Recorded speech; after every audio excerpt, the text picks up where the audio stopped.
Hey guys, today I want to talk about the expansion and the growth and the transformation and the way that it is possible to know yourself more deeply through the practice of solitude, intentional time out of your everyday life, taking a form of retreat, withdrawing yourself from the everyday happenings of your life and having a pattern interrupt where you remove yourself from familiar environments, you remove yourself from familiar people, and you remove yourself from the familiar habits and the familiar things that you did. So this way of learning where you really pull all of your energy and your focus back within yourself, and that choice to be just within yourself is symbolically represented in the environment where you choose to be just you, taking time away from the world. So there's a lot of expansion that can happen through this conscious act. And now, expansion, the knowing of yourself, is able to be facilitated in so many different ways. It's not just one path, it's not just one religion, it's not just one way of getting to know yourself. So, time in silence and in solitude and just with going within is one way to know yourself. Okay, tomorrow or in the next video, I really want to touch on knowing yourself through other people, through relationships, through the other selves, and knowing them from that place of recognition that ultimately there are no other selves. So that's tomorrow anyway. But today I want to talk about this you on you. So, because there are many paths and many ways to know yourself more fully, there are many methods, many expressions, many containers that you can channel that intention into. And many exist in the world already. Other people are creating them. But what is incredibly powerful is to create one for yourself where you really get present and attuned to your own depths and attuned to the transformation that wants to happen for you and attuned to how do you need to structure this adventure, this retreat, this solo advent, this solo quest, whatever you want to see it as. And everyone will retreat and spend time alone in different ways. Some people will do it in a darkness room. Some people will do it out in nature. Some people will do it living a little bit and like engaging in activities and being out on the adventure. Whatever it is that you really feel is that you and you relationship time, like nourishing yourself through that and seeing the learning potential that comes from that. Now, I believe that this is, when done right anyway, this is one of the deepest types of nourishment that we can offer ourselves because there's no expectations or demands on our energy. We have no responsibility to other people.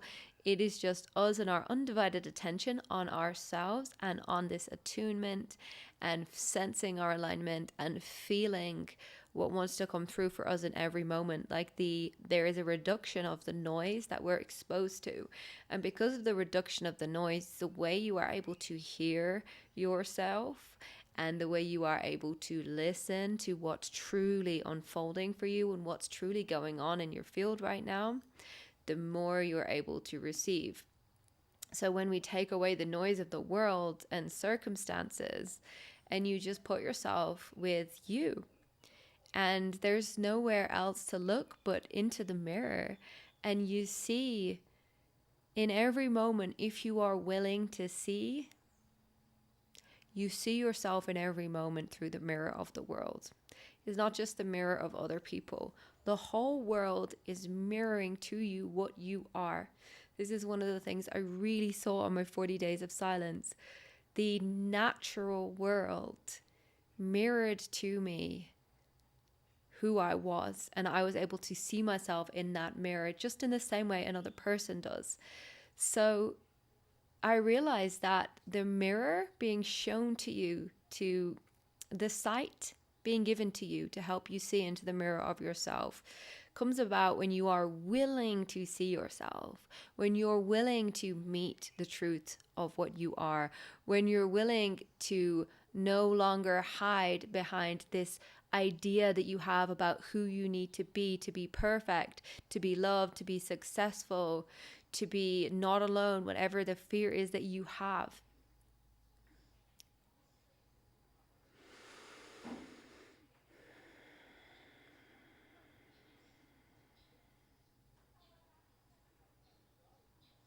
So when you're willing to see yourself, the world will show you. And sometimes these opportunities to know ourselves turn up in really intense ways, and we are shaken awake in those moments. And this is because we were calling in a very high level. Either we needed a strong wake up call because we weren't listening, or because we have already chosen on a higher level to accelerate things and we're done. We're the bullshit. We might as well just rip the band-aid off, and we have called on that acceleration and it's just happening. And any extra intensity is just, it just happens. It's just the subtle, I'll think of this word, like the residue that comes. Okay, so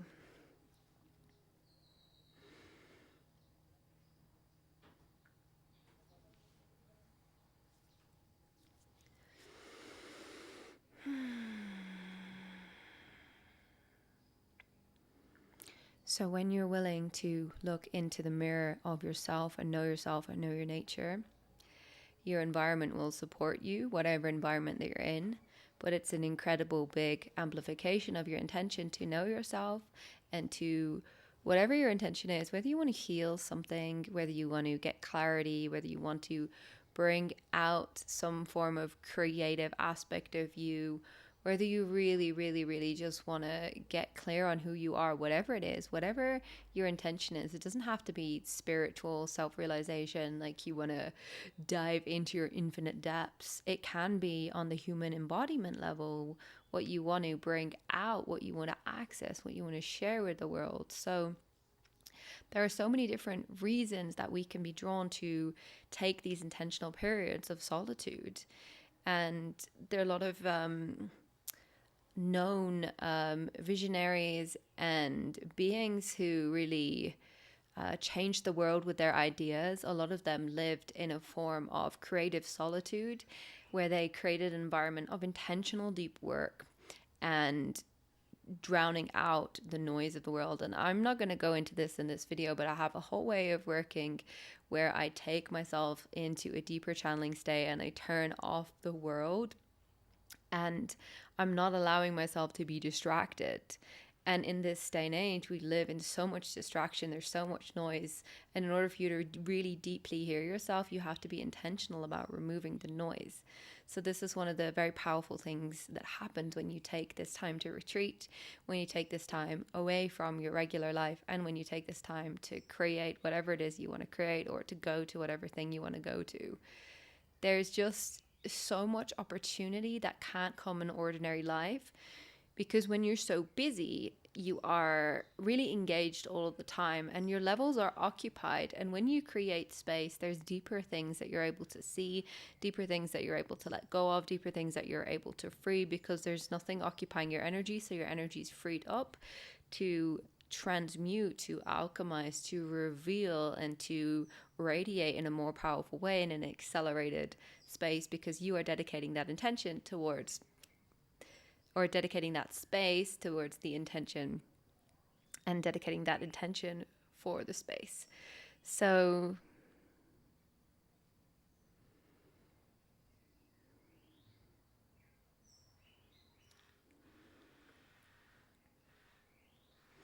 just feeling if there's anything else I want to share around this. Oh yeah, so aside from no, it's not going to be another video. We're going to do it now. So aside from intentional bouts of solitude, often very sensitive and highly evolved souls seek to live in a form of solitude for most of their life. That's because I really think that this, nope, I'm going to do it. I'm going to share the transmission now. My perfect mind is like, but this is another video. But no. So many sensitive, highly evolved souls live a solo life, live in a lot of solitude, a lot of silence, a lot of time with nature. And this is necessary to support you to have the level of attunement and sensitivity that you have. Okay? So The thing that can happen though is that you can start to get stagnant. You can find a sense of safety in this world. And there's so much activation and stimulation and mirroring and just like subtle shifts that happen when you engage with people as well and activity. And it's important that we have a balance of both with life, because if we fall too much into the solitude, the silence, the depth, then we lose this flowing life momentum. And I really believe that we are meant to exist in a type of flowing, aligned momentum where we are sharing in the world, we're taking action, we're doing things. We're not just the monks in the forest cabin. I don't think that that's the path that most of us have in this lifetime. Perhaps we did those paths in other lifetimes. Perhaps we've been the guru sitting on the mountain top for a whole lifetime, and now it's time to live and to share and embody. And it's not just about the meditative yogic path, but although you'll integrate those principles and that energetic and like weave that into your life because you're devoted to that path as well, it is a foundation. It supported you. So I'm going to go into that video tomorrow about other people, or I might just make it now. But yeah, just the thing on like, there's a downside to everything. And just like spending your time with people all the time and being really busy all the time, there's such a downside to that because you don't have that space to have your own solo space. So you need to balance both of these things. If you don't balance them, I'm sure you're aware of the effects in your life. Like the effects can be pretty severe, from being grumpy to being completely out of alignment and like missing the opportunities that are trying to find you. So, yeah, I feel like I've grown exponentially since leaving my retreat solitude like life with nature in England with my partner, and being out in the world and like going to different places and engaging with different environments and different people, and like setting up what it is that you're there to receive in every different land. And like it's just very dynamic, and there's a lot that can happen through that, which is like where I'm also on this type of solo retreat. I just did a 9-day retreat where I was in the darkness for 4 nights, and the other side was just me being there and like getting ready and acclimatizing. And now I'm staying by myself in the next place beside it, and having like a retreat like space, but the retreat focus is more creative. It's more big vision, it's contemplative, like it's also integrating the new state of being, the new where I'm coming from. Now I'm stepping out of the womb, because my intention for the darkness retreat was a rebirth as well. So, okay, guys, I will see you tomorrow. Bye.